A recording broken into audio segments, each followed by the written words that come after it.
Welcome to Almost Here, Round the Corner Future Technology podcast with Richard Jacobs.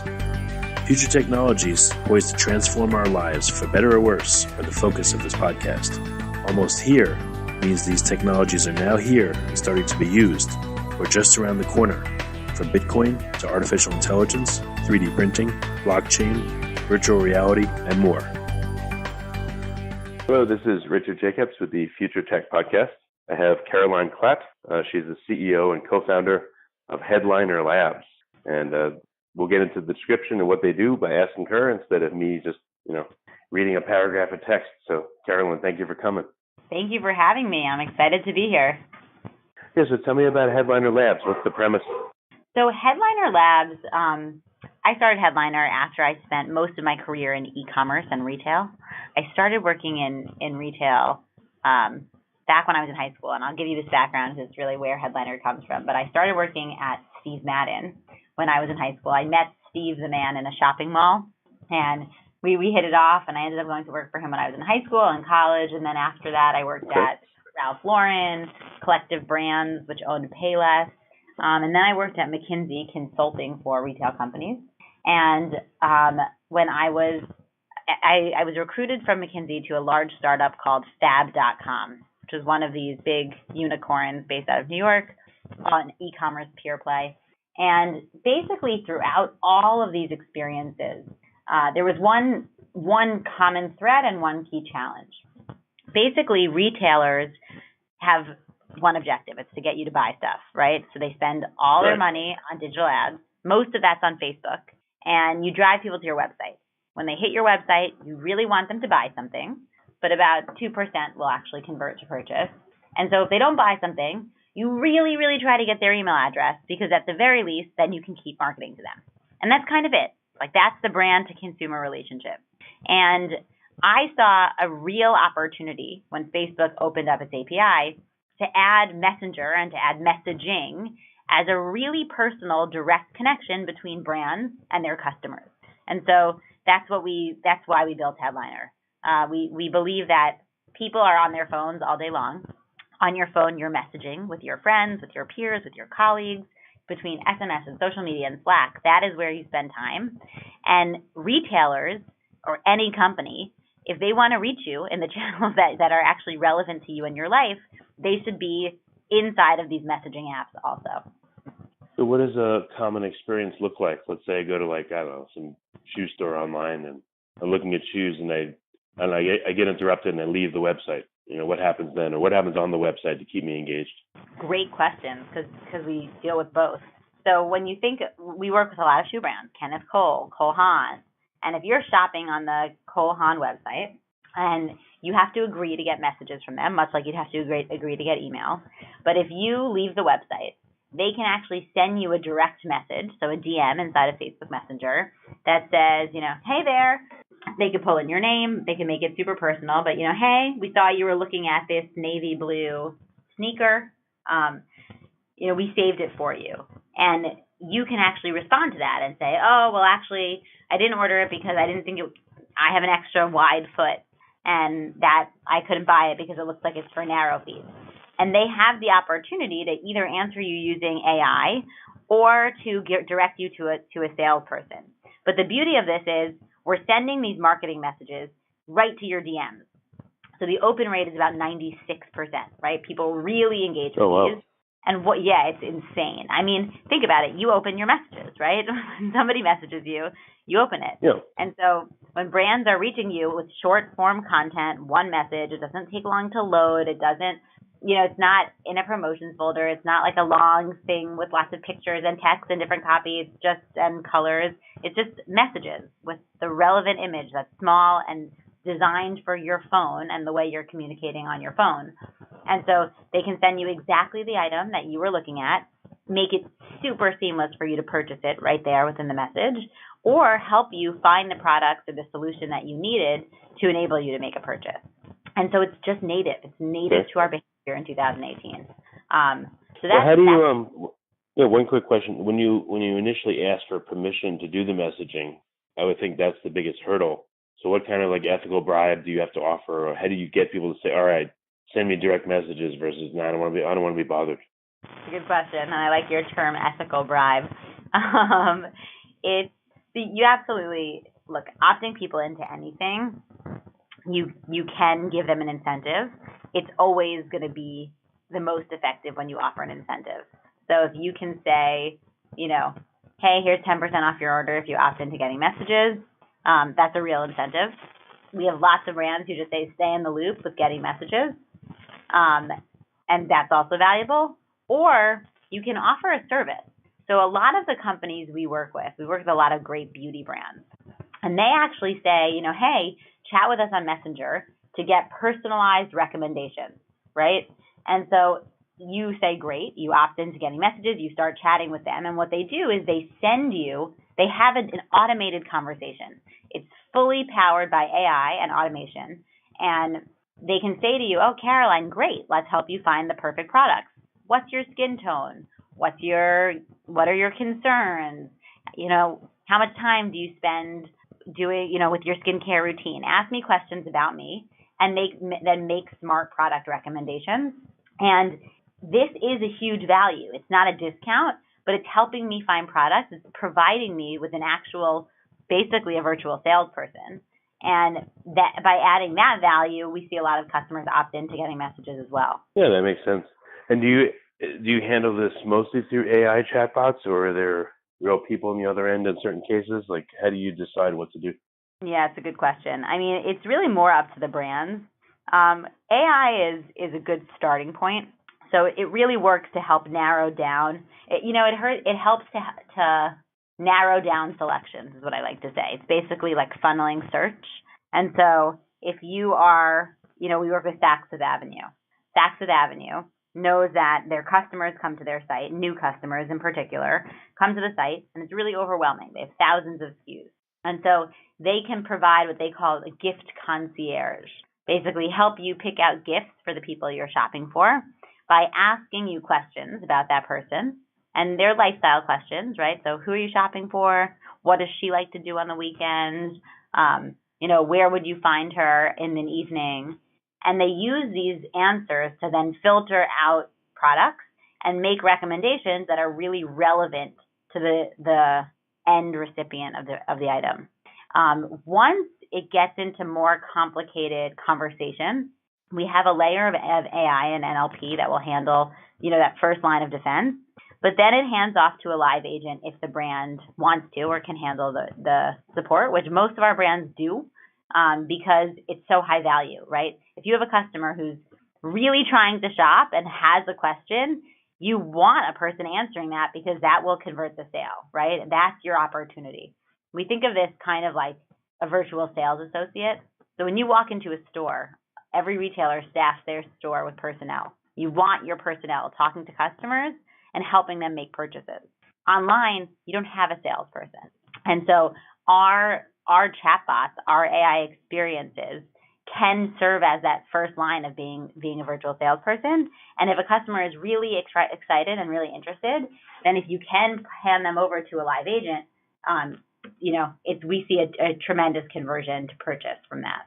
Yeah, you could also skew it for if someone's looking at, items that are over $200 or $500 or whatever, it's definitely worth the brand's time to have a real person hang out with that person and, provide feedback instead of just an AI because they're a higher value customer.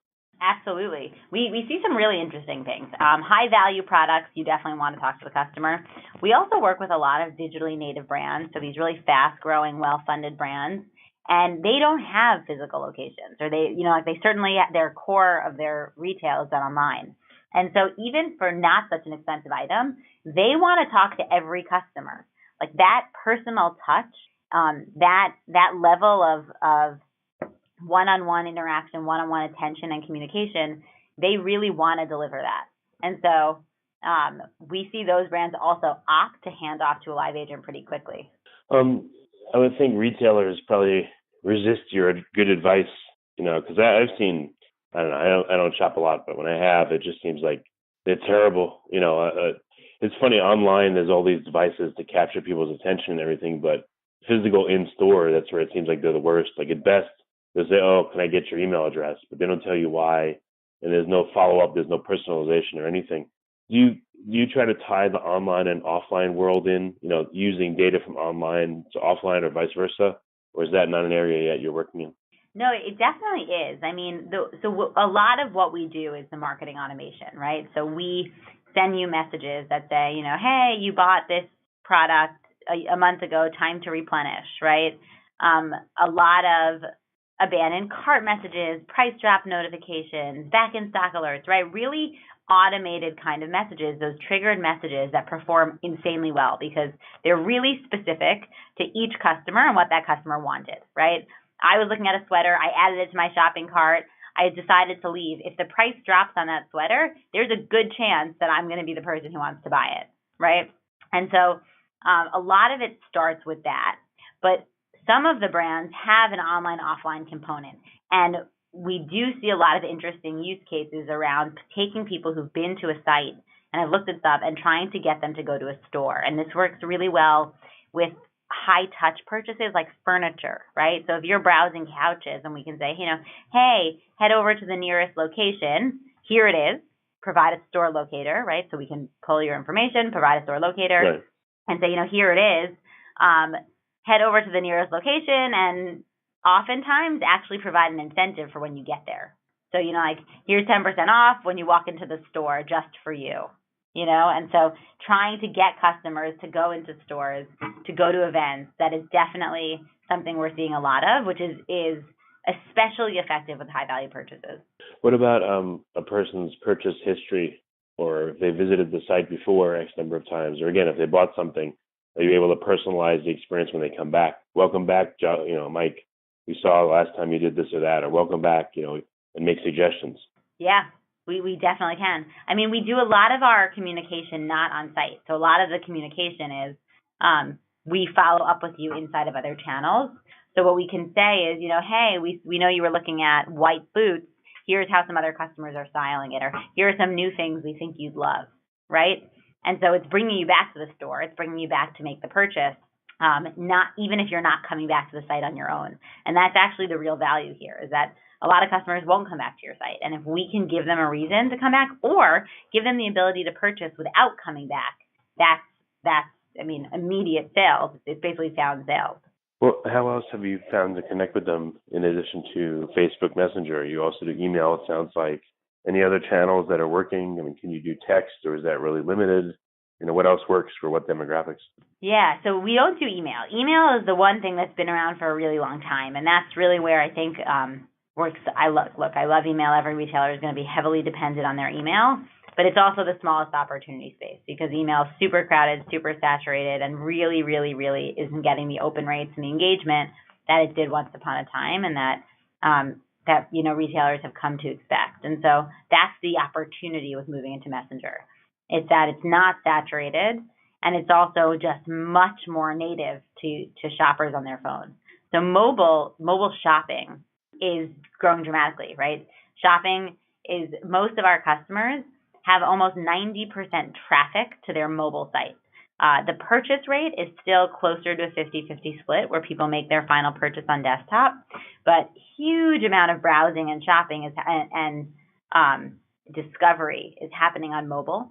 And it's really, really hard to understand, to capture users' emails and to connect with users on mobile. And messaging, because it is so native to what you do on mobile, has a much greater success rate. It's greater. You have a greater opt-in rate, so you have more customers who are interested in getting mobile messages, and then you have a much higher open and conversion rate. Okay, makes sense. Do you notice, again, differences in different types of retailers, the behavior of people, or different price points? Does this seem to work well for certain types of brands and not as well for other types of brands? Honestly, any brand that wants to be around and wants to be relevant to a digital consumer in 2 years and 3 years has to be doing messaging. Like, if you're doing email, you need to be doing Messenger. So every single brand, every single price point, every single product, not just retail. I mean, anybody who relies on email as a marketing channel is going to have a messaging strategy. That strategy might be different, right? If I'm selling a couch, maybe the strategy is, let's get you into a store, right? Let's leverage our communication channels to bring you to stores. Let's leverage our communication channels to show you videos and to send out content. It's not always just a hard sell, and that really does change by product, by industry, by customer that you're targeting. But the idea that brands or retailers or companies will remain outside of a messaging channel think about it from a perspective of a consumer. If you're texting and messaging and chatting, if a brand wants to reach you, like, aren't they best served doing that in the channels where you're spending time? Right. So for a brand to not have this strategy just means you will not be relevant to a digitally native shopper.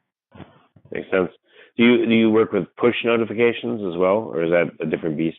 No, it does. So push notifications are interesting. They can be a standalone product or they can be part of apps. So because we do a lot of the social media channels like Messenger sends push notifications. So if Cole Haan is sending you a message, you will get a push from Messenger. And push is important. All right. Push is great. So what are some of the coolest or most successful campaigns you've seen a brand do? I don't know if you can mention a few to get people an idea of what's possible. Yeah, well, 100% of it. So we work with a lot of really big enterprise level retailers. I believe 100% of our retailers do marketing automation. It's kind of our baseline, right? So 100% of our retailers will basically send you all sorts of personalized, triggered messages based on your on-site behavior. You come to the Sally Beauty website and you look at a few products and you leave the site. We will automate messages that just remind you of what you were looking at and are designed to bring you back. And they're super, super effective. I mean, it's a baseline. You can be set up and running with that within minutes. So it's a low tech effort, but a high impact. And that itself makes Messenger typically one of your top three, normally your third biggest revenue channel. So hugely, hugely impactful, and that's where we always start. And so anyone who's thinking about a messaging strategy, we always say start there. Your customers are already used to getting these messages, right? You're connecting on-site behavior with this new channel. And so it's an immediate value add across the board. The reason we took this unique approach, actually, is because when chatbots became like the hot thing, right, when everybody was talking about chatbots, there was a huge proliferation of these really high, I would call them like innovations. There was a proliferation of innovation, like these innovative experiential bots, right? Like design your own sneaker and try on lipstick. And they all failed. Like none of them exist anymore. Basically, they were these standalone experiences where a brand had to believe that a customer was going to do something on a new platform totally outside of their normal behavior, right? I'm not used to looking for a brand on a social channel and trying on makeup there. And so it's so far from what's a normal e-commerce behavior that like simply it didn't take off. I saw the channel as a real opportunity to do what people are already doing, right? So you are as a brand are already messaging customers. You're just doing it in a channel that's becoming outdated. And so if we can take that same behavior and the same kind of tie together what you're doing on site with this new channel, then you really introduce people to a channel in a way that makes sense and in a way that they're continuing to engage with it. So it's less alien to them. That's why you're using the Facebook API. Exactly. Okay. Like, it's all of a sudden, oh, okay, great. Facebook is where I communicate. The communication is the same. The kind of value I'm getting is the same. It's just a better way of reaching me. And so that was the approach that we took. I was a marketer at the time. And as a marketer, I was really stunted by my inability to reach customers beyond email, right? So I got your email. I would just email the heck out of you because that was my one way to get in touch. And so if we can open up more channels, that's really valuable. So what's a customer you have that like does everything you say, uses every tool in the arsenal? What does that look like? We have a few customers that do that. So if you look at Sally Beauty or Wander Beauty, Dr. Brand Skincare, basically what that looks like is one, marketing automation. So if you go to the Sally Beauty site and you look at products and you don't check out, they're going to follow up with you, right? With triggered messages based on your behavior. Part two is giving you a conversational experience. So part one is, hey, you were browsing this item. Here are some things you might like. Part two is saying, are you not sure what products you need? Let me help you, right? And so that's when the brand says, how can I help you? How can I help you find what you need? And ask a bunch of questions, right? So ask you, Richard, what's relevant to you, what's important to you to get you the products that you need. And then the third piece of it is offering this product both inside of chat, but also on the website. So having a virtual advisor or a chatbot on your site to, in an automated way and a scalable way, help customers find their products. Okay. Yeah, this is it makes sense. Like, for instance, I went to Amazon to get new shoes, and I'm a 4E, and the brand that the sneaker I was looking at, I couldn't see that they had a 4E. So I'm like, all right, well, I can't order from them. So I had to go to another site to try to find it. And that's what I ended up doing. But, they lost me because of that. So some interaction would help big time. Right, totally. And it's possible that they can do like a drop from store, they just, because you couldn't ask that question, you left. Yeah, definitely. And I see it also too, physically in retail stores. They may not have an item in stock and they won't order it for you. They'll say, oh, just go to the website, or they won't say anything. And, people will like pull out their phones. I've seen them do it and just order stuff off of Amazon, and the store loses the sale and Amazon gets them, for instance, So there's got to be this interaction. Otherwise, you're like leaving people a lot of money on the table, Well, that's what's happening. I mean, we are, as consumers, trained to be so incredibly lazy. And I don't mean that in a bad way. I just mean, I live in New York City, so I can literally get anything I need with a click of a few buttons on Amazon in an hour. And so you've got to provide some value to me beyond that, or that competes with that. If you're going to, I can't go on Amazon and really get to know a brand and really start to get personalized recommendations from a brand and really build that ongoing relationship where you become my skincare advisor, or you become my shoe provider, or my, that doesn't exist, but the convenience exists. And so I need to have, as a brand, you need to be offering those great experiences to really compete in an era of convenience. Makes sense, yeah. So what size of a business do you need in order to be able to work with your technology? Is it only for big brands or small ones, or what's the metrics? So we work with, any brand can use the technology. We typically work with enterprise level retailers, really because enterprise level retailers understand and have a team that recognizes this need, and so they're able to come and seek it out. But any retailer can work with us. It's a total platform that is plug and play and ready to go. And then, all right, so what's ahead for the next 6 months or a year? What are some of the new innovations you're working on? Yeah, so there's a lot on the roadmap. We started out by building on Messenger, which we love, but we definitely are opening up lots of other channels. Our belief is that you should be able to reach customers wherever they want to be reached. And so that's definitely a priority for us, is opening up more channels, integrating all these channels really cohesively. And that's across messaging apps, across voice platforms. I mean, we really believe strongly that the future of interactions between consumers and brands is going to be chat, short form chat, and voice. And so leading the charge and making sure brands are ahead of the curve, meeting their customers where they're already spending time is our whole goal as a company. That makes sense. So what's the best way for folks to get in touch and to, check out the product and sign up, or, see what you have to offer? Yeah, well, come to our website, headlinerlabs.com. Email me, Leanie at Headliner Labs, or team at Headliner Labs, or hello. Somebody will get in touch. We love talking to people who are interested in messaging. And obviously, if you're selling any product, you should be doing it. If you're not, you should be. Yeah, all right. Very good. Well, I appreciate you coming on the podcast. And I can see this is it's a big time need, because I'm disappointed by shopping experiences probably 90% of the time. So a lot of brands need to do this, and they're not. They really need to be doing it. It's really incredible. I mean, it's as soon as a brand starts it, they realize what the opportunity is and how quickly they should have started this, right? We've never, ever, ever had a retailer turn, basically, who says, actually, messaging people isn't where I need to be, And so it's such a no-brainer. It's just a question of brands learning about this and taking advantage of it.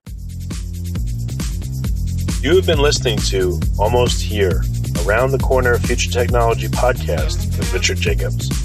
Subscribe to this podcast, post a review to discover more future technologies that are poised to transform our lives for better or worse, such as Bitcoin, artificial intelligence, 3D printing, blockchain, virtual reality, and more.